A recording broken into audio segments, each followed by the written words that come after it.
Murder through Christmas gift exchange. Welcome to Mindful Musings, where mysteries unfold like delicate origami in the hands of time. I'm your host, William, and tonight I bring you a tale of Christmas gone terribly wrong in the quiet village of St. Mary Mead. As I guide you through this story, we'll see it all through the perceptive eyes of Miss Jane Marple, that remarkable elderly lady whose understanding of human nature proves more valuable than any detective's badge. So pour yourself a warming drink, settle into your favourite chair, and let me tell you about the Christmas that death came wrapped in festive paper. Chapter 1. The Gift That Keeps on Taking. Welcome to Mindful Musings, where mysteries unfold like delicate origami in the hands of time. I'm your host, William, and tonight I bring you a tale of Christmas gone terribly wrong in the quiet village of St. Mary Mead. As I guide you through this story, we'll see it all through the perceptive eyes of Miss Jane Marple, that remarkable elderly lady whose understanding of human nature proves more valuable than any detective's badge. So pour yourself a warming drink, settle into your favourite chair, and let me tell you about the Christmas that death came wrapped in festive paper. The village hall of St. Mary Mead hummed with Christmas cheer on that fateful evening of December 22nd. Red and green bunting draped from every corner, and the scent of mulled wine mingled with pine from the enormous Christmas tree that dominated the far wall. Miss Marple stood near the refreshment table, her sharp blue eyes taking in the familiar faces of her neighbours as they gathered for the annual Secret Santa exchange. The tradition had become as much a part of St. Mary Mead's Christmas as the midnight service at the church or the carol singers who made their rounds on Christmas Eve. 20 years we've been doing this, Dorothy Mills announced proudly to anyone within earshot, her voice carrying over the cheerful chatter. 20 years of Christmas magic, all from this very sack. She patted the large burlap bag that sat prominently on the stage, bulging with wrapped packages. The sack itself had become something of a village icon, made by Dorothy's late husband George in the first year of the tradition. Sturdy canvas with St. Mary Mead Secret Santa embroidered in festive red and green thread. Miss Marple observed the proceedings with quiet interest, noting how the atmosphere seemed particularly charged this year. Perhaps it was her imagination, but there seemed to be an undercurrent of tension beneath the festive cheer. The rules were simple enough. 30 villagers had each contributed a gift worth exactly £20, wrapped anonymously and placed in the sack. Thomas Reed, this year's distribution coordinator, would shake the bag to mix the contents. Then participants would draw numbers from a hat to determine their selection order. It was democracy and chance combined, ensuring that the vicar's wife might receive a gift chosen by the butcher, or the doctor might unwrap something selected by the postmistress. "Ladies and gentlemen, gather round," Thomas Reed called out, his usually sombre face attempting a festive smile. Reed had volunteered for the coordinator position after much persuasion from the village council. He was known for his methodical nature and attention to detail, qualities that made him perfect for ensuring the gift exchange ran smoothly. "We'll begin the drawing in just a moment. Remember, once you've drawn your number, please hold on to it. We'll call the numbers in order for gift selection." "Number 17, Gerald Blackwood's voice boomed across the hall as he pulled his slip from the hat. The retired banker's face glowed with anticipation, his expensive suit slightly strained across his substantial middle. Miss Marple noticed how several people in the crowd seemed to stiffen at his voice, their smiles becoming fixed. Gerald Blackwood had that effect on people. His presence was like a dark cloud passing over the sun, temporarily dimming the warmth around him. Catherine Blackwood stood beside her husband, her thin frame a stark contrast to his bulk, her expression carefully neutral. She wore a simple black dress that had seen better days, a sharp contrast to her husband's obvious affluence. Miss Marple had known Catherine for 30 years, and had watched the light slowly drain from her eyes over that time. Marriage to Gerald had that effect, she supposed. Catherine had once been a vibrant young woman, full of hope and artistic ambition. Now she moved through life like a ghost, present but not truly living. "Lovely wrapping on that one," Sarah Fletcher commented, as Thomas Reed handed Gerald his package. The photographer was right. The gift was wrapped in distinctive Victorian-style paper, featuring detailed illustrations of carolers in period dress, their faces rendered in exquisite detail. their clothing a rich tapestry of burgundy and gold. Miss Marple frowned slightly. She recognised that paper from Pemberton's, the specialty shop that had closed 3 years prior. She remembered the closing sale vividly, how the owner, old Mr. Pemberton, had nearly wept as he sold off his remaining inventory. The gift selection continued around them, other villagers claiming their packages with varying degrees of excitement. Young Timothy Bradshaw received a small square package that rattled promisingly. Mrs. Hartley clutched a soft, squishy parcel that was almost certainly a knitted item. The vicar's wife pulled out a flat rectangular package that looked suspiciously like a book, but all eyes kept returning to Gerald Blackwood and his beautifully wrapped gift. Harold Price, volunteering as security for the event, watched from his position near the door. His eyes followed Blackwood with an intensity that Miss Marple found troubling. 5 years in prison had changed Harold, though everyone knew he'd been innocent of the embezzlement, charges that had sent him there. His shoulders, once proud and straight, now curved inward, as if still protecting himself from invisible blows. His hair, still thick but prematurely grey, gave him the appearance of a man who had aged decades in those 5 years. "Before we begin the unwrapping," Dorothy Mills announced, clapping her hands for attention, "let's remember the spirit of this tradition. Secret Santa isn't about the value of the gifts, but about the joy of giving anonymously, of surprising our neighbours with unexpected kindness." Her eyes, perhaps unconsciously, flickered toward Gerald Blackwood as she said the word kindness. Gerald Blackwood wasn't listening. He was already tearing into his gift with the eagerness of a child, expensive gold cufflinks glinting as his hands worked at the ribbon. The Victorian paper fell away in pieces, revealing an elegant wooden box, its surface polished to a high sheen, with brass hinges and a small golden clasp.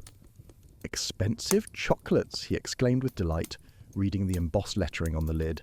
"Maison de chocolat belge, artisan truffles." "Someone knows my tastes."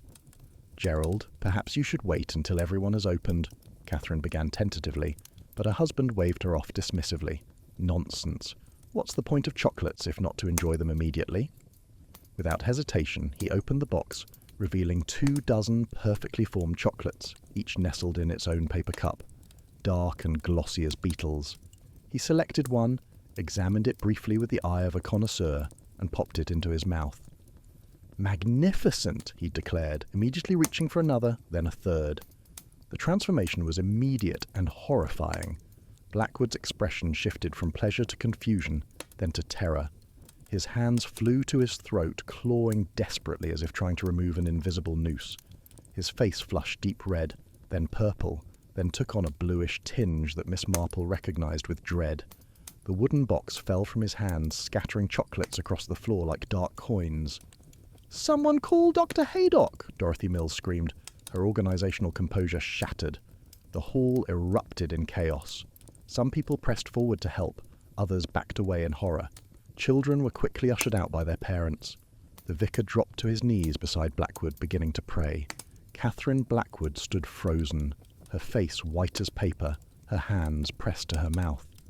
Dr. Haydock, who had fortunately been present for the exchange, rushed forward with his medical bag, but Miss Marple could see from his expression that he already knew it was too late. Gerald Blackwood's convulsions grew weaker, his breathing more laboured, foam tinged with pink appearing at his lips.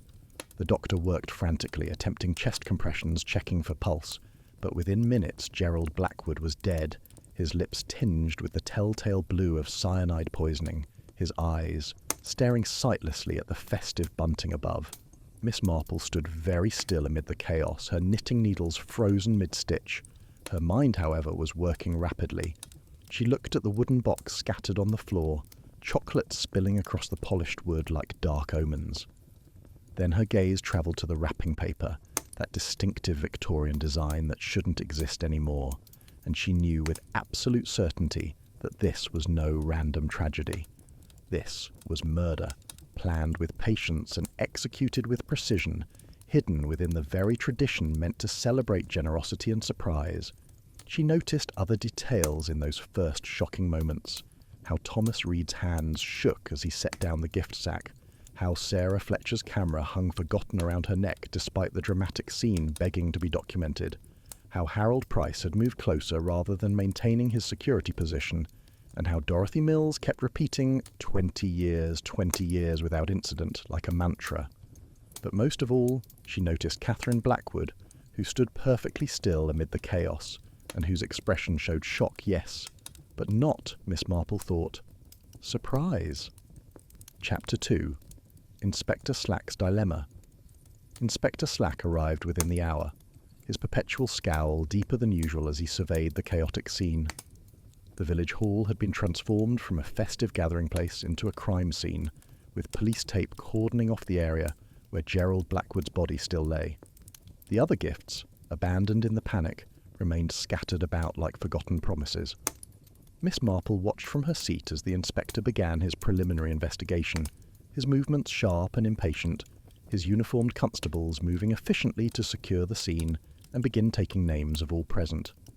The remaining villagers had been corralled into one corner of the hall, their festive mood entirely evaporated. Some were crying, others comforting neighbours, and still others stood in shocked silence. The Christmas tree lights blinked on and off, casting alternating shadows and colours across faces drained of joy. Someone had thought to turn off the Christmas music, but its absence made the scene even more surreal. 30 participants, Slack muttered to his sergeant, a young man named Peters who was meticulously documenting everything.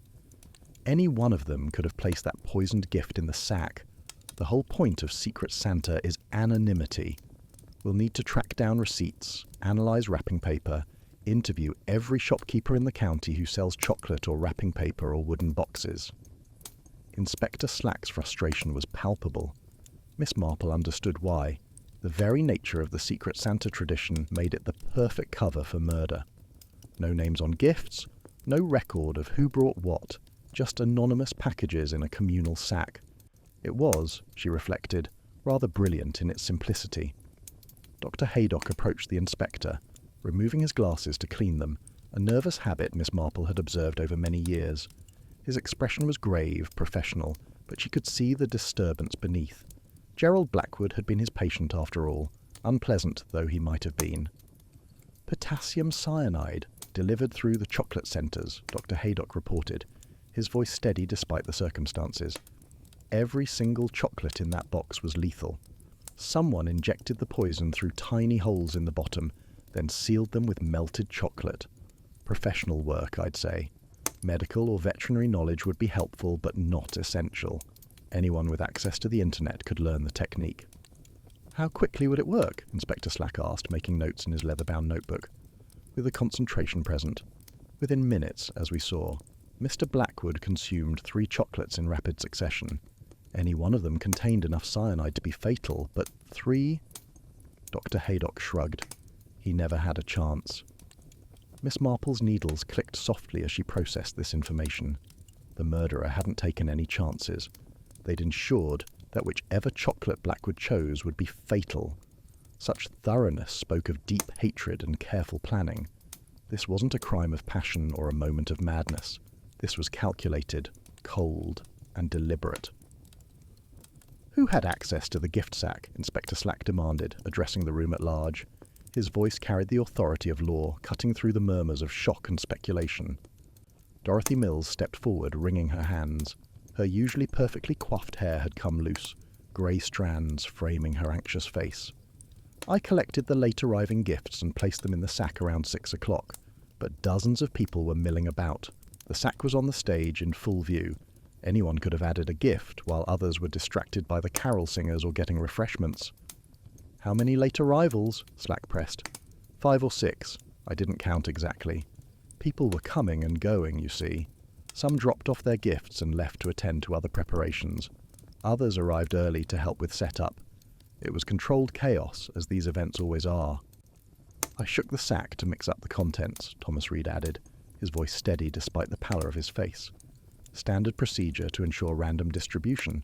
I did it quite thoroughly, turned it over several times to make sure gifts from the bottom could end up on top. What time was this? Inspector Slack asked. About 7:15, just before we started the number drawing. I wanted to make sure everything was properly mixed. Sarah Fletcher raised her hand tentatively, like a schoolgirl afraid of giving the wrong answer. I moved the sack when I was taking photographs of the setup. Wanted better angles of the Christmas tree with the gifts. That was around 6:30. I'm documenting village traditions for the county. Magazine. Did you notice anything unusual about any of the packages? Sarah shook her head. They all looked perfectly normal. Various sizes, different wrapping papers, some with ribbons, some with bows. I did notice that beautiful Victorian paper on one gift. It stood out because of the quality, but I didn't think anything sinister about it. I checked it for damaged packages, Harold Price said from his position by the door.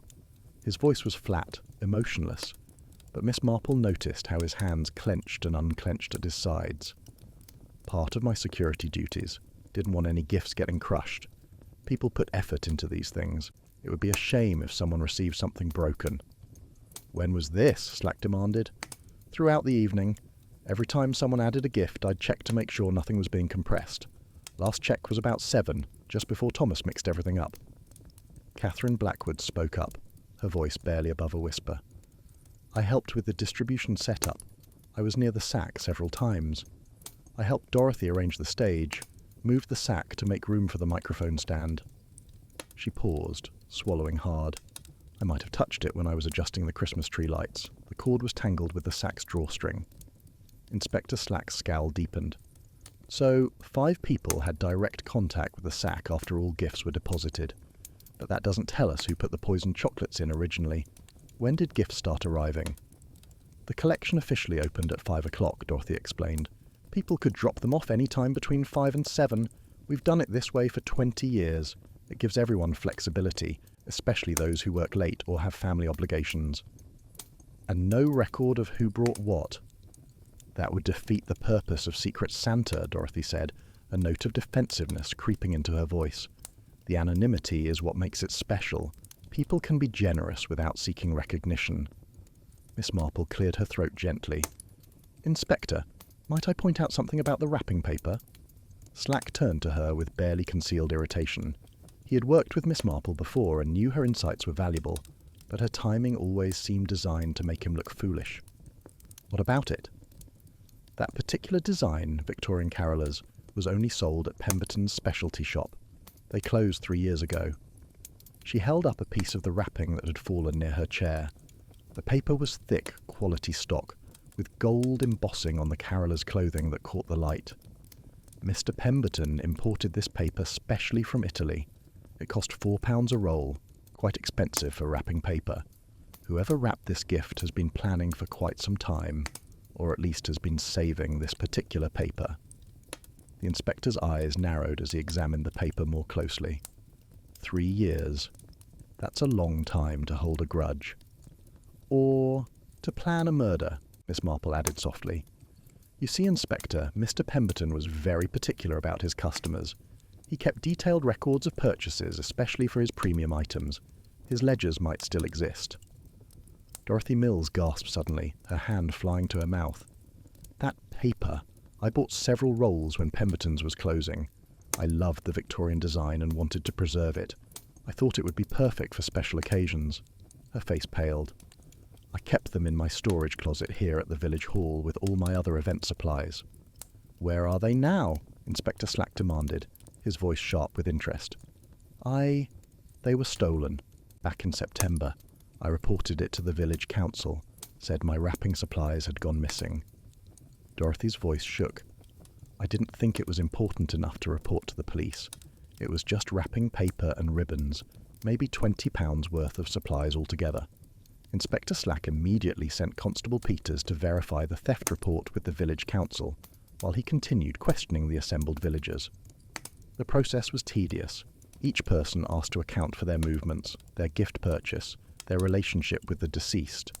Miss Marple, meanwhile, studied the 5 people who'd had access to the gift sack. Each of them had a connection to Gerald Blackwood, she realized. Each had suffered because of him. The question was whether any of them had suffered enough to commit murder. Chapter 3. Secrets in the Ledger. The next morning found Miss Marple at the library, surrounded by newspaper archives and financial records. The librarian, Mrs. Emmeline Carruthers, accustomed to Miss Marple's occasional deep research sessions, had helpfully provided everything related to Gerald Blackwood's banking career. The morning light filtered through the tall windows, illuminating dust motes that danced above the stacks of papers that told the story of one man's systematic destruction of others' lives. Mrs. Carruthers had also, without being asked, brought tea and biscuits, understanding that this would be a long morning. "Terrible business at the gift exchange," she murmured, setting down the tray. "Though I can't say the village is in deep mourning. Gerald Blackwood was not what one would call beloved." "Indeed," Miss Marple replied absently, already absorbed in a financial report from 15 years prior. The picture that emerged from these documents was far darker than even the village gossips had suggested. Gerald Blackwood hadn't simply been an unpleasant man or a harsh banker. He had been systematically, deliberately cruel, using his position to destroy those who crossed him, or simply those who had something he wanted. "Fascinating reading?" Inspector Slack's voice interrupted her concentration an hour later. He stood beside her table, looking skeptically at the pile of papers that had grown even larger since she'd begun. His coat was damp from the morning drizzle, and he looked as if he'd been up all night. "Illuminating, certainly," Miss Marple replied, adjusting her spectacles. "Gerald Blackwood was not merely an unpleasant man, Inspector, he was systematically corrupt. Look at this pattern." She spread out several documents, her finger tracing connections between them. Every person who had access to that gift sack had been wronged by him, and not in small ways. She showed him a series of newspaper clippings, some yellowed with age, others more recent. "Look here, 30 years of complaints, lawsuits and investigations, though he was never successfully prosecuted, always managed to stay just within the law, or at least to avoid conviction. He knew exactly how far he could push without facing consequences." "We're investigating his murder, not his business practices," Slack said dismissively, though he pulled up a chair. "But Inspector, understanding the victim is essential to understanding the crime." Miss Marple pulled out a specific article from the County Gazette, dated 5 years prior. This mentions Thomas Reed's parents. They lost their entire pension fund to Blackwood's embezzlement scheme. Mr. Reed Sr. had worked 40 years at the factory, saved every penny for retirement. They lost it all in a matter of weeks. Slack's interest sharpened. "Reed, the man who distributed the gifts?" "The very same. His parents died in poverty because of Blackwood. His mother went first. They couldn't afford her heart medication. His father followed 6 months later, they say, of a broken heart, though the death certificate says pneumonia." She found another document. Thomas Reed had to sell his own home to pay for their funerals and outstanding debts. He moved into that small cottage on Elm Lane, the one that floods every spring. "Good God," Slack muttered, making notes. "What about the others?" "Sarah Fletcher's story is equally tragic." Miss Marple produced another clipping, this one from 3 years ago. Her photography studio, Fletcher's Portraits, was building a strong reputation. She'd photographed weddings for the county's best families, was even commissioned by the National Trust for a heritage project. She applied for a business loan to expand, to open a second location in London. Blackwood was still working then? As a consultant, yes. He had influence over loan approvals. The article hints at personal differences between them. Miss Marple's expression was delicate. "I believe Miss Fletcher had refused certain advances of a romantic nature. Several women in the village have similar stories, though most won't speak of it publicly. Blackwood was known for his vindictive responses to rejection." "He sabotaged her loan?" "More than that. He spread rumours about her financial irresponsibility, claimed she'd defaulted on previous loans, which was entirely false. By the time she could prove otherwise, the damage was done. No bank would touch her. She lost her studio, her equipment, everything. She now works part-time at the chemist's shop and does occasional wedding photography with borrowed equipment." The inspector was now fully engaged, pulling his chair closer to examine the documents. "What about Harold Price?" "Ah, Mr. Price's story is particularly tragic." She found the relevant papers, a thick folder that included court documents. Blackwood framed him for embezzlement that Blackwood himself had committed. It was brilliantly done, I must admit. Electronic transfers that appeared to originate from Price's computer, forged signatures that experts couldn't definitively dispute, witnesses who saw Price acting suspiciously around the times of the transfers. But Price was innocent. Completely. The real evidence emerged 3 years into his 5-year sentence. Another employee found backup files that Blackwood thought he'd destroyed, showing the true origin of the transfers. But by then, the damage was done. Price's wife had divorced him, taken the children to Australia. His reputation was destroyed. Even though he was released and compensated, no one truly forgets an embezzlement scandal. He works now as a night security guard, a far cry from the senior accountant position he once held. My God, Slack muttered. The man had more enemies than Julius Caesar. What about Dorothy Mills? Her husband George committed suicide 15 years ago. Miss Marple's voice softened with sympathy. His construction business, Mills and Sons, had been in the family for 3 generations. George had taken a loan to expand, to build the new housing estate on the north side of the village. Blackwood manipulated the terms, called in the loan early, refused extensions even though the company was profitable and payments were being made. She showed him a faded newspaper photo of George Mills, a smiling man in his prime, standing before a half-built house. Dorothy found him in their garage. He'd left a note explaining everything, how Blackwood had destroyed not just his business but his family's legacy. Dorothy had to sell their home, move in with her sister for 5 years. She only returned to St. Mary Mead when she inherited a small cottage from an aunt. And Catherine Blackwood?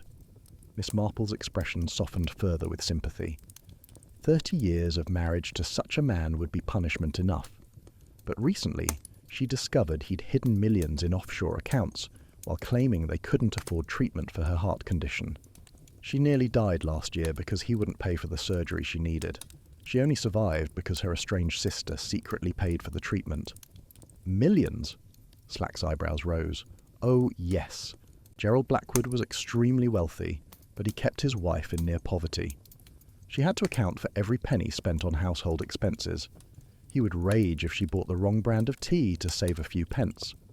Meanwhile, he dined at expensive restaurants, belonged to exclusive clubs, wore £1,000 suits. Miss Marple found another document. This is from a private investigator Catherine hired with her sister's help. It details at least 7 offshore accounts containing over £4 million. So, all 5 people who had access to the gift sack had powerful motives for murder. Slack rubbed his face tiredly. This doesn't narrow things down at all. If anything, it gives us more suspects. Half the village probably wanted him dead. On the contrary, Miss Marple said thoughtfully, it tells us that whoever killed Blackwood didn't act on sudden impulse. This was personal, deeply personal. And remember the wrapping paper, saved for 3 years, or stolen 3 months ago. This murder was planned carefully, methodically. The paper stolen from Dorothy Mills, Slack reminded her.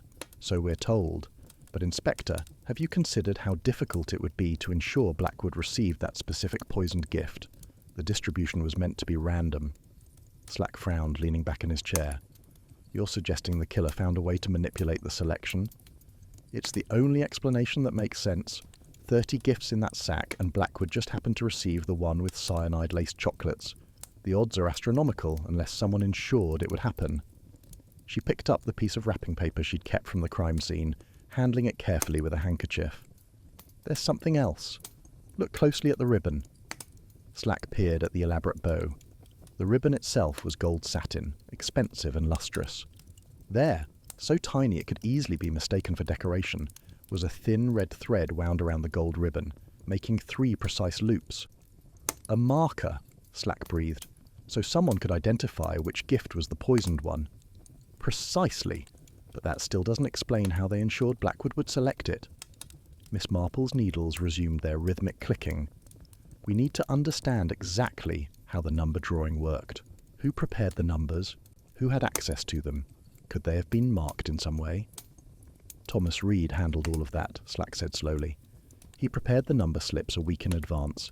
He held the hat during the drawing. He distributed the gifts according to the numbers called. And Thomas Reed's parents died in poverty because of Gerald Blackwood, Miss Marple reminded him. The question, Inspector, is whether Mr. Reed is our killer, or whether someone used his known hatred of Blackwood to their advantage. The inspector stood abruptly. I'll question Thomas Reed again, and the others. Someone must have seen something, noticed something unusual.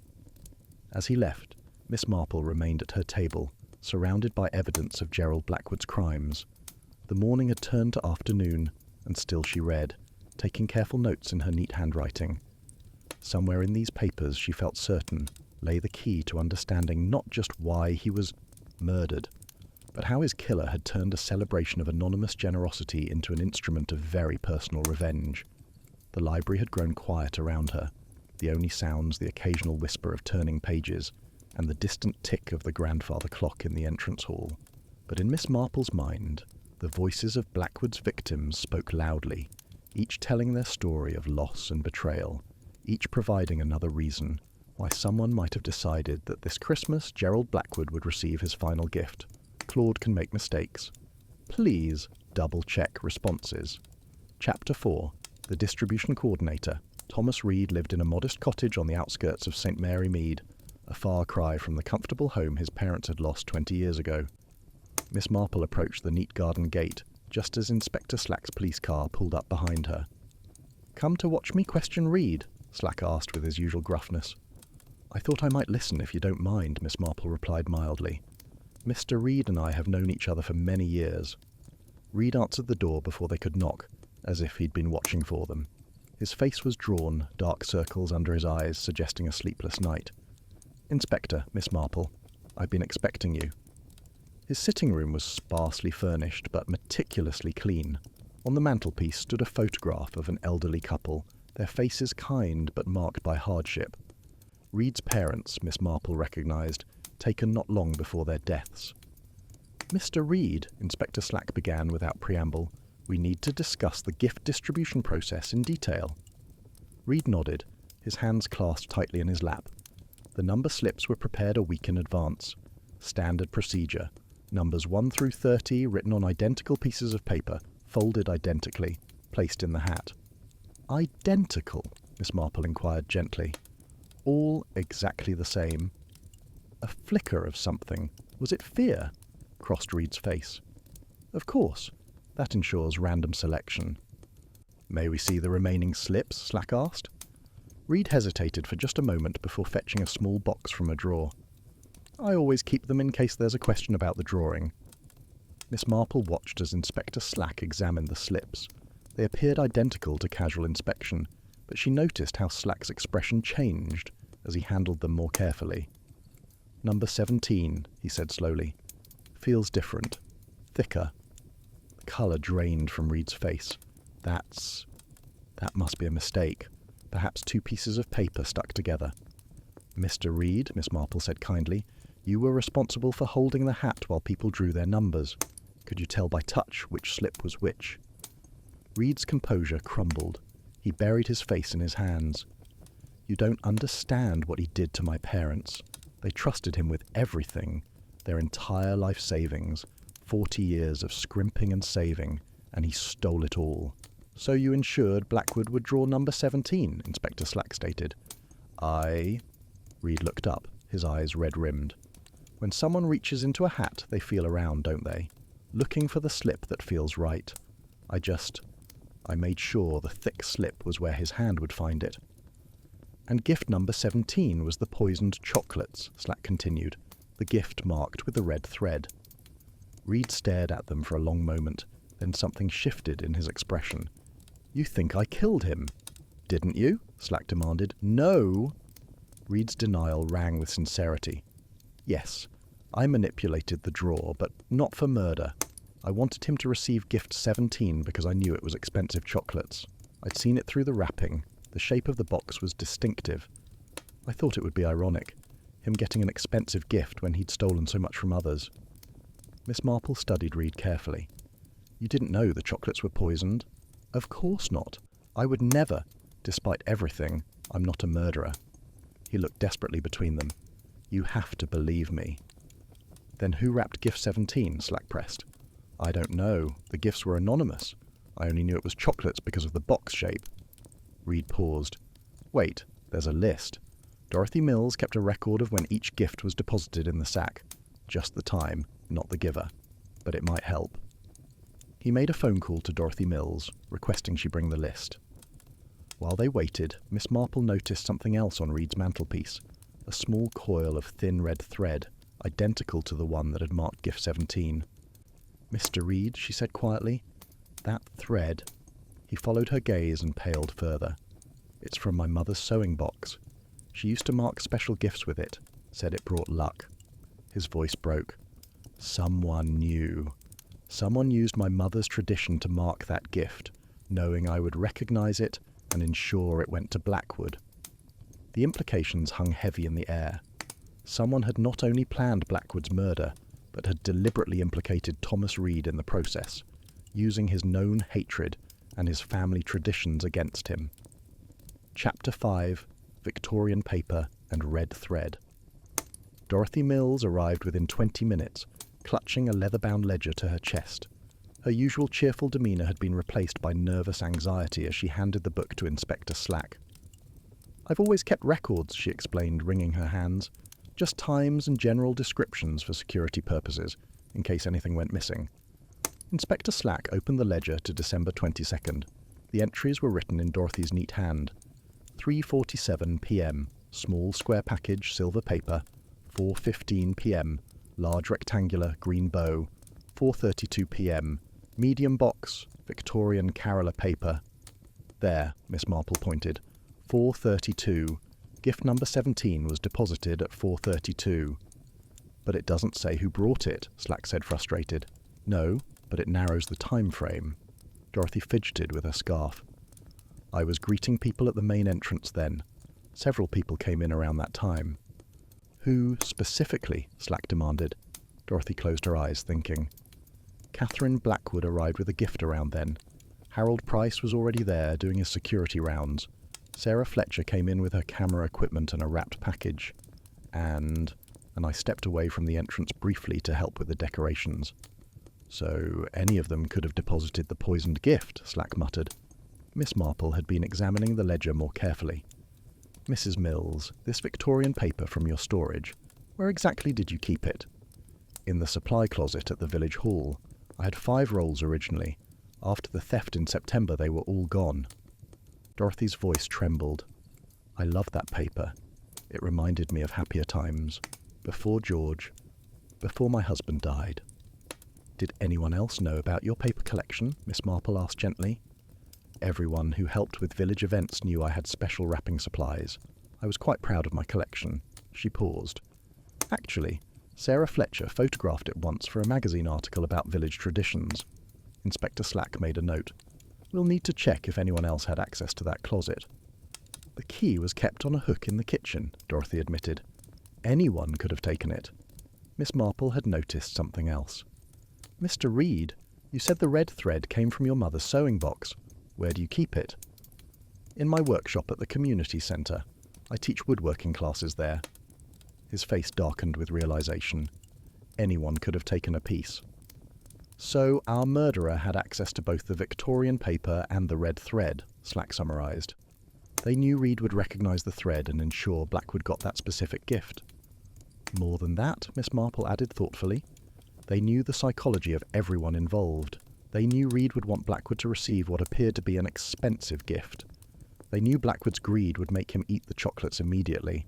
They knew the chaos of his death would prevent immediate investigation." Sarah Fletcher suddenly appeared in the doorway. "I heard you were gathering here," she said breathlessly. "I've remembered something important." Everyone turned to her expectantly. "The day before the gift exchange, I saw someone in the community centre after hours, near Mr. Reed's workshop. I was passing by and noticed the light on." "Who was it?" Inspector Slack asked sharply. Sarah hesitated. "I'm not certain. It was dark, and I only saw a silhouette. But they were tall, thin." She glanced apologetically at Dorothy Mills. "It might have been a woman." Dorothy Mills gasped. "You think I killed Gerald Blackwood?" "Your husband committed suicide because of him," Slack pointed out. "You had access to both the paper and the thread." "Everyone had access," Dorothy protested.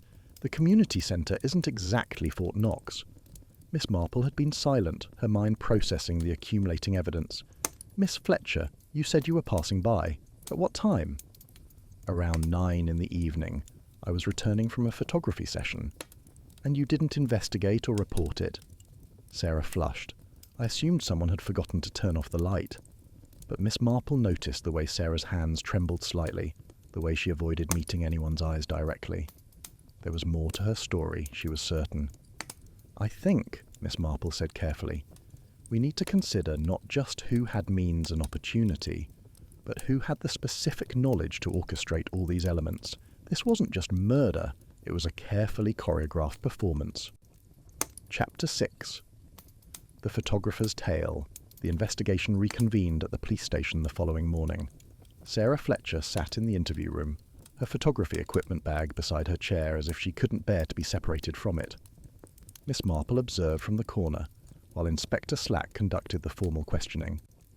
"Miss Fletcher," Slack began, "we need the complete truth about what you saw at the community centre." Sarah's fingers twisted in her lap. "I've told you everything." "Have you?" Miss Marple interjected gently. "You see, dear, I happened to check with Mrs. Peterson, who lives across from the community centre. She's quite the curtain twitcher, keeps track of all comings and goings. She saw you enter the building that night, not just pass by." Sarah's composure cracked. "All right, yes, I went inside, but not for what you think." "Then why?" Slack demanded. "I was following someone." Sarah took a shaky breath. For weeks I'd been documenting something, a story I planned to expose. She opened her camera bag and pulled out a folder of photographs. Gerald Blackwood was still running his schemes. Even in retirement, he was destroying lives. The photographs showed Blackwood meeting with various people, exchanging envelopes, studying documents. One image particularly caught Miss Marple's attention. Blackwood with Catherine, his wife, signing papers while she appeared distressed. "He was forcing her to sign over her inheritance from her late mother," Sarah explained. "The one thing she had that was truly hers. He was planning to leave her with nothing." "How do you know this?" Slack asked. "Because Catherine told me. We'd become friends over the past year. She was desperate, trapped. The night at the community centre, I thought I saw her going inside. I followed because I was worried she might do something desperate." "And did she?" Miss Marple asked quietly. "I don't know. When I entered, whoever it was had already gone into Reed's workshop. I heard movement, drawers opening. I was about to investigate when Harold Price appeared." "Price was there too?" Slack's eyebrows shot up. Sarah nodded. "He seemed as surprised to see me as I was to see him. We both made excuses and left quickly. Neither of us wanted to explain our presence. Inspector Slack immediately sent for Harold Price. While they waited, Miss Marple examined Sarah's photographs more carefully. Her photographer's eye had captured more than just Blackwood's activities. "This image," Miss Marple pointed to a shot of the village hall during a previous event. "When was this taken?" 6 months ago, during the summer fete," Sarah replied. The photograph showed the supply closet door ajar, and visible inside were rolls of distinctive wrapping paper. But more interesting was the reflection in a mirror on the opposite wall, showing someone examining the closet's contents with intense interest. "Can you enhance this reflection?" Miss Marple asked. Sarah pulled out her laptop and opened the digital file. With a few adjustments, the reflected figure became clearer. It was Catherine Blackwood, studying Dorothy Mills's wrapping paper collection with peculiar intensity. Harold Price arrived, looking defensive. "I've already told you everything about the gift exchange." "But not about your visit to the community centre 2 nights before," Slack countered. Price's shoulders sagged. "Fine. I was there. I'd been watching Reed because I suspected he was planning something against Blackwood. I wanted to make sure he didn't do anything stupid that would land him in prison. I know what that's like, and Reed doesn't deserve it." "What did you see?" Miss Marple asked. Someone had been in the workshop. The red thread from Mrs. Reed's sewing box was disturbed and a piece was missing. There were also traces of chocolate on the workbench, and an empty vial that smelled of almonds. "Cyanide," Slack stated. "Why didn't you report this?" "Because I thought Reed was planning to poison himself, not Blackwood," Price admitted. "I thought the chocolate was for his own consumption. He'd been so depressed lately, talking about how Blackwood had destroyed everything good in his life." The room fell silent as everyone absorbed this information. Miss Marple's needles clicked rhythmically as she processed what she'd learned. "So, we have Catherine Blackwood studying the wrapping paper 6 months ago," she summarised. "We have an unknown person in Reed's workshop with chocolate and cyanide. We have multiple people at the community centre that night, all with secrets. The real question," she continued, "is whether we're looking at one murderer or multiple conspirators." Chapter 7. The Wife's Secret. Gerald Blackwood sat in her drawing room, a stark figure in black against the cream-coloured sofa. Inspector Slack and Miss Marple had arrived to find her burning papers in the fireplace, watching them curl and blacken with an expression of grim satisfaction. "Financial documents," she said without being asked. "Gerald's private papers, things he thought I didn't know about." "Mrs. Blackwood," Inspector Slack began formally, "we have evidence that you were studying Dorothy Mills's wrapping paper collection 6 months ago." Catherine's laugh was bitter. "Evidence? How modern." "Yes, I was looking at the paper. I was helping Dorothy organise the supply closet. She's been kind to me over the years, one of the few who was." "We also have questions about your movements the night before the gift exchange," Slack continued. "I was at home," Catherine replied flatly. "Alone, as usual. Gerald was at his club." Miss Marple spoke up gently. "Catherine, dear, we know how much you've suffered. The inheritance from your mother that Gerald forced you to sign over, the medical treatment he denied you, the years of control and humiliation." Catherine's composure finally cracked, tears sliding down her pale cheeks. "You know nothing of what I endured. Nothing. 30 years of being treated like a servant in my own home. 30 years of watching him destroy people while playing the respectable banker." She stood abruptly and walked to a locked cabinet, producing a key from around her neck. Inside were dozens of journals, all in her neat handwriting. "I documented everything," she said.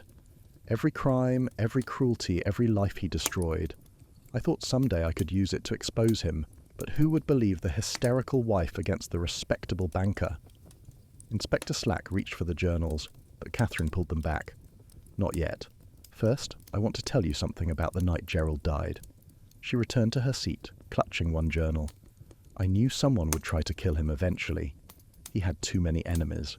So I watched, and I waited, and I prepared." "Prepared how?" Miss Marple asked, though she suspected she knew. "I took precautions.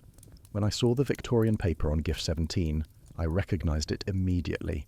I knew Dorothy would never use her precious paper for a regular gift. Someone had stolen it. Someone was planning something." "Why didn't you warn your husband?" Slack demanded. Catherine's expression hardened. "Warn him? I prayed whoever it was would succeed, but I also knew I'd be the prime suspect. The wife always is, so I made sure I had witnesses to my movements all evening." She opened the journal to a specific page. "Here's my timeline. Every person I spoke to, every minute accounted for. I even made sure to help with the distribution so people would see me being the dutiful wife." Miss Marple studied the timeline. It was indeed comprehensive, almost obsessively so. "You suspected who the murderer was, didn't you?" Catherine hesitated. "I had ideas.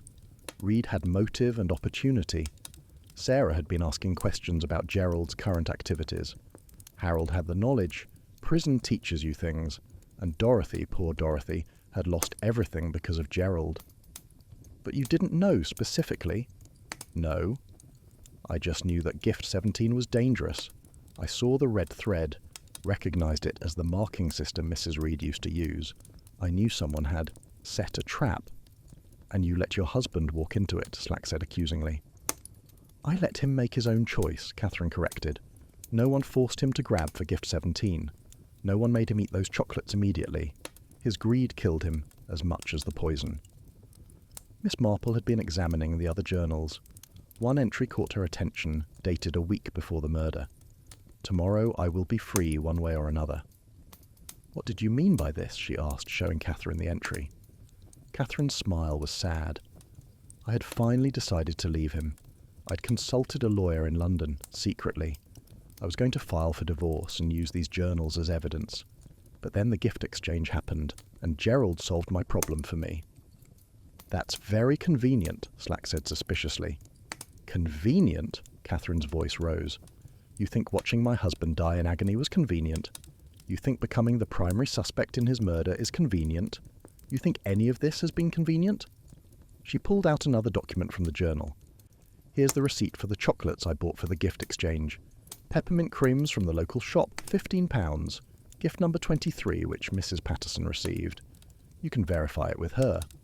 The evidence was compelling, but Miss Marple sensed there was still something Catherine wasn't revealing, some final secret she was holding close. Chapter 8. The perfect crime. That evening, Miss Marple sat in her cottage, all the evidence spread across her tea table like pieces of an elaborate jigsaw puzzle. Florence had long since retired, leaving her mistress to her contemplation. The clicking of knitting needles provided a rhythmic backdrop to her thoughts. The telephone rang, startling her from her reverie. It was Inspector Slack, sounding frustrated. "We've hit a wall, Miss Marple. Every suspect has either an alibi or an explanation. The fingerprint analysis on the wrapping paper is inconclusive. Too many people handled the gifts." "Perhaps," Miss Marple suggested mildly, "you're approaching this from the wrong angle, Inspector." "What do you mean?" "You're looking for who committed the murder, but perhaps you should be asking who enabled it." There was a pause. Enabled? Consider this. Everyone knew Gerald Blackwood was evil. Everyone had motive to kill him. What if someone simply provided the opportunity and let human nature take its course? That's ridiculous. Someone poisoned those chocolates. Oh yes, someone certainly did. But Inspector, have you verified where the chocolates came from? They were expensive Belgian chocolates, special order. We're still tracking down the purchase. Miss Marple's needles paused. What if I told you that Catherine Blackwood placed an order for those exact chocolates 3 months ago? What? But she said she bought peppermint cremes. She did, for the gift exchange. The Belgian chocolates were supposedly for Gerald's birthday, which is in January. She ordered them early to ensure availability. The order was cancelled 2 weeks before the gift exchange. How do you know this? I have my sources, Inspector. The question is, what happened to those chocolates if the order was cancelled? Slack was silent for a moment. You're suggesting Catherine provided the chocolates to the real murderer? I'm suggesting that Catherine knew someone would try to kill her husband. She made it easier for them. She left the expensive chocolates where they could be found, knowing someone would use them. That's still conspiracy to murder. Is it? If she simply left chocolates in an accessible location and someone else decided to poison them? If she had no direct communication with the murderer? Miss Marple could hear Slack's frustration through the phone. Then who actually poisoned them? Inspector, you need to look at the timeline more carefully. Who had access to veterinary supplies? Who knew about chocolate tempering from their hobby classes? Who had been in Reed's workshop legitimately the week before? She hung up gently, knowing Slack would need time to process this information. But she already knew the answer. The murderer had been hiding in plain sight, using everyone else's motives and opportunities as camouflage. Her doorbell rang unexpectedly. Miss Marple found Dorothy Mills on her doorstep, looking haggard. "I need to talk to someone," Dorothy said desperately. "May I come in?" Miss Marple led her to the sitting room. Dorothy collapsed into a chair, wringing her hands. "I lied about the paper being stolen," she confessed. "I gave it away. Someone asked to borrow it for a special gift and I couldn't refuse." "Who, dear?" Dorothy looked up with tears in her eyes. "Someone who had suffered as much as I had. Someone who deserved justice. I didn't know what they planned, I swear. I just thought they wanted to make a beautiful gift." "And the red thread?" "I don't know about any thread. That must have come from somewhere else." Miss Marple studied Dorothy carefully. "You suspected, though, didn't you? When you saw gift 17 at the exchange?" "I recognized my paper immediately. But by then it was too late. The gift was already in the sack. What could I do? Cause a scene? Accuse someone without proof?" "You could have warned Gerald Blackwood." Dorothy's expression hardened. "That man destroyed my husband, drove him to hang himself in our garage. I found him, you know, found his body, and the note explaining how Blackwood had ruined us.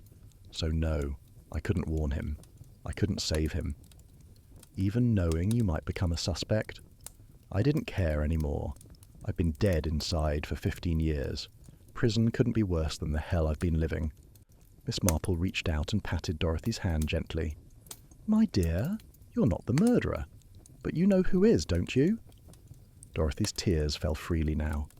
"I suspect, but suspecting and knowing are different things. And even if I knew for certain, would I tell? Gerald Blackwood got what he deserved. Why should his killer suffer when he never did?" It was the heart of the moral dilemma, Miss Marple reflected. When the law fails to deliver justice, when evil prospers while good people suffer, who could blame someone for taking matters into their own hands? Chapter 9. Unraveling the Truth. The next morning brought an emergency village meeting at the church hall. Inspector Slack had called everyone connected to the case, and the atmosphere was thick with tension. Miss Marple sat near the front, her knitting needles silent for once. "We've made a breakthrough," Slack announced. "The Belgian chocolates were traced to a specific order, and we've found evidence of who had access to potassium cyanide." Harold Price shifted uncomfortably in his seat. During his time in prison, he'd worked in the infirmary and had knowledge of poisons. Sarah Fletcher gripped her camera bag tightly. Her photography work included developing chemicals that could be converted to cyanide. Thomas Reed sat rigidly. His workshop contained various chemicals for wood treatment. "Furthermore," Slack continued, "we've discovered that someone used the village hall's computer to research poison detection methods 6 weeks ago. The browser history was never cleared." Dorothy Mills gasped. "But dozens of people use that computer." "True, but the search was conducted using your login credentials, Mrs. Mills." "Anyone could have used my account. I never log out properly." Miss Marple stood slowly. "Inspector, may I?" Slack nodded reluctantly. "This case has been about misdirection from the beginning," Miss Marple began. "Every clue pointed to someone different. Every piece of evidence implicated another person. The Victorian paper belonged to Dorothy but was accessible to all. The red thread came from Reed's workshop but was taken without his knowledge. The Belgian chocolates were ordered by Catherine but were supposedly cancelled." She walked to the centre of the room. "The murderer wanted us to chase our tails, suspecting everyone and no one, but they made one crucial mistake." Everyone leaned forward. They assumed Gerald Blackwood's greed was absolute. They were right. He did eat the chocolates immediately. But what they didn't account for was his habit of sharing expensive treats when it would make him look generous. Catherine Blackwood's face went white. "He offered me one. I declined, said I was feeling ill." "Exactly. You knew those chocolates were poisoned, Catherine. Despite your elaborate alibi, despite your careful timeline, you knew." "That's not proof," Catherine protested. "No, but this is." Miss Marple produced a small appointment card. "You visited Dr. Haydock 3 days before the murder, complaining of heart palpitations. He prescribed you Digitalin. You never filled the prescription. Why? Because you didn't need it. You needed the appointment to establish a medical reason for refusing chocolate." The room was dead silent. "But Catherine didn't act alone," Miss Marple continued. "This murder required 2 people. One to provide the means, another to ensure the execution." She turned to face Harold Price. "You took the cyanide from your former prison workplace during a visit there last month. You claimed it was for pest control, and who would question an ex-prisoner trying to maintain his home?" Price stood up angrily. "You can't prove that." "Actually, we can," Inspector Slack interjected. "The prison's inventory records show a discrepancy, and the visitor's log puts you there at the right time." Miss Marple continued relentlessly. "Harold provided the poison to Catherine, who prepared the chocolates. She knew Dorothy's paper would be recognised, so she deliberately used it to implicate her friend. She took the red thread to implicate Reed. She created a crime that pointed to everyone except the actual conspirators." "But how did they ensure Blackwood would get that specific gift?" Slack asked. "They didn't need to. Harold, as security, was monitoring the gift selection. If Blackwood had chosen a different number, Harold would have created a distraction, a small emergency that would require reshuffling the gifts. They had contingency plans." Thomas Reed spoke up suddenly. "But I manipulated the draw. I made sure he got number 17. "Yes, and they counted on your hatred to make you do exactly that. They knew you'd recognize the red thread, knew you'd want Blackwood to have what looked like an expensive gift. You were another unwitting tool in their plan." Catherine Blackwood stood slowly, dignified despite everything. "You have no real proof. Everything you've said is circumstantial." "Perhaps," Miss Marple agreed, "but Harold's fingerprints were found on the inside of the chocolate box, Catherine. He forgot to wear gloves when he helped you seal the injection holes." Harold Price's composure finally shattered. "He destroyed my life. 5 years in prison for his crimes. My wife left me, my children won't speak to me, I lost everything." "And Catherine was dying," Miss Marple said gently. The heart condition Gerald refused to treat had progressed. She had perhaps a year left. They both knew they had nothing left to lose. Catherine laughed bitterly. Nothing to lose. I lost everything 30 years ago when I married that monster. Harold and I just decided to balance the scales. Chapter 10. Justice and Christmas Spirit. Inspector Slack stood to make the formal arrests, but Harold Price had one more revelation. It wasn't supposed to happen at the party, he said desperately. Catherine was going to give him the chocolates privately at home, but when she saw them in the gift exchange, she knew someone else had taken them from where she'd hidden them. Everyone turned to stare at Catherine, who had gone pale. That's impossible. I locked them in my jewellery box. Then who? Slack demanded. Miss Marple's needles resumed their clicking. I believe we've been looking at this wrong. Catherine and Harold conspired to murder Gerald Blackwood, yes, but someone else found their poisoned chocolates and put them in the gift exchange. Who would do such a thing? Dorothy Mills gasped. Someone who wanted Gerald dead but didn't want to dirty their own hands. Someone who discovered the murder plot and decided to facilitate it while remaining blameless. Sarah Fletcher suddenly stood up. I need to leave. This is too much. Sit down, Miss Fletcher, Inspector Slack commanded. No one leaves until we sort this out. Miss Marple continued thoughtfully. Sarah, you've been photographing everyone involved for months. Your project about village life was really surveillance, wasn't it? You were documenting Gerald's victims, building a case. For a magazine article, Sarah protested. No, dear. For revenge.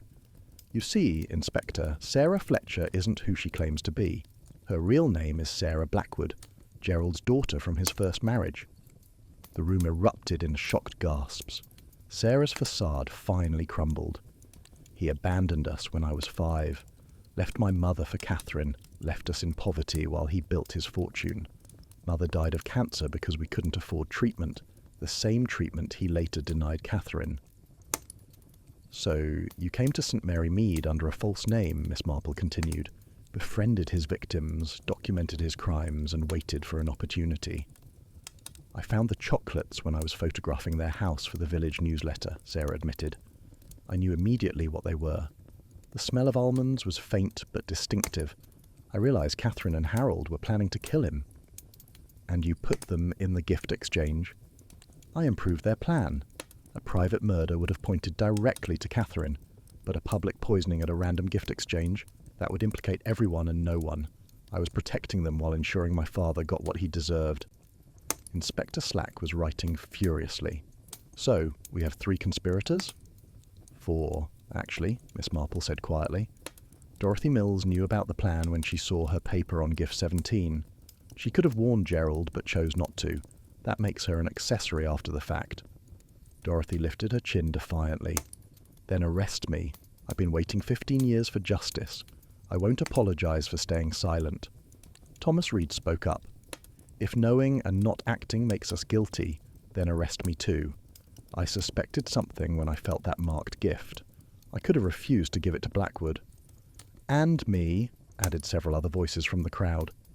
It seemed half the village had suspected something was amiss, but had chosen to remain silent. Inspector Slack looked overwhelmed. I can't arrest the entire village. Miss Marple stood again. Perhaps that's the point, Inspector. Gerald Blackwood spent 30 years destroying lives while the law protected him. When the village finally got its revenge, everyone participated, actively or passively. She looked around the room at the faces of her neighbours. The Secret Santa tradition was meant to celebrate anonymous generosity, the Christmas spirit of giving without recognition. In a twisted way, that's exactly what happened. The village gave Gerald Blackwood what he deserved, anonymously, collectively. That's not justice, Slack protested. That's vigilante murder. No, Miss Marple agreed. It's not justice.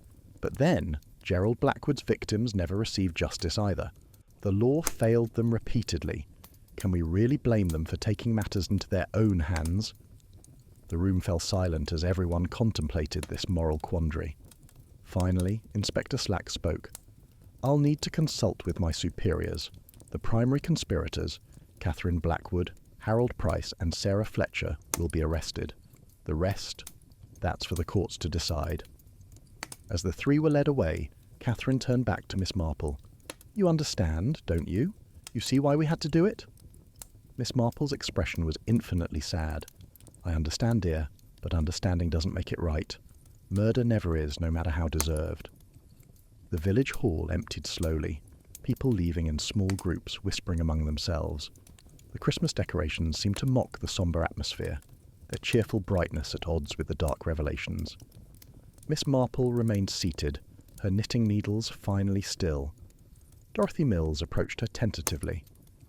"Will they all go to prison?" she asked. "Possibly. Probably. The law must take its course. And next year's Secret Santa." Miss Marple looked up with a small, sad smile.